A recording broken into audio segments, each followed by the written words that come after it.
बिस्मिल्लाहिर्रहमानिर्रहीम। अस्सलाम वालेकुम नाज़रीन। कराची में ट्रैफिक पुलिस एहलकार बाअसर अफराद के हाथों सरेआम ज़लील व रुस्वा होने लगे। डिफेंस में खतून ने सिग्नल तोड़ते हुए अखलाकियात की हदें भी तोड़ डाली।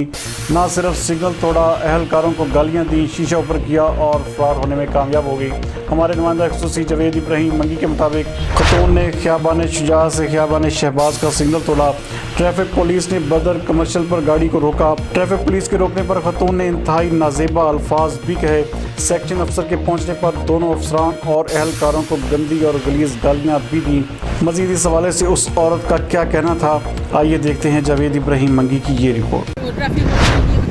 सिग्नल वॉलेशन किया आपने, सिग्नल वॉलेशन, आपने सिग्नल वॉलेशन किया मैडम, और आपको चालान होगा, ठीक है। और आप बदतमीजी प्लीज नहीं करें, आप बदतमीजी नहीं करें, चालान नहीं छोड़ेंगे आपको। बिल्कुल बिल्कुल, आप सिग्नल जंप करके आई हैं, फिर रोक रहे हैं, आप रुक रहे नहीं है। मेरा नाम नवाज है, मैं जी हाँ। क्या नाम है तुम्हारा? पहले फोन कर से बात कर। चल बुढ़े, अभी औकात में जाके बात कर। 2 टके का आदमी बकवास कर रहा है। हेलो, ये देख लें आप,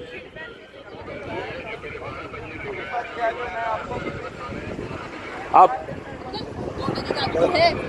ये औकात में तेरे से तो मैं काम करते हैं बुढ़े। देखते हैं तेरे से क्या कहेगा। एकदम मनुष्य को शक्ल अपनी औकात में तू, मैं वो तोड़ूं तेरे पंजवार के। देख उसे, आप सिग्नल जंप कर रही हैं और ऊपर से आप फिर गालियां दे रही हैं चल निकल ऐसे जी।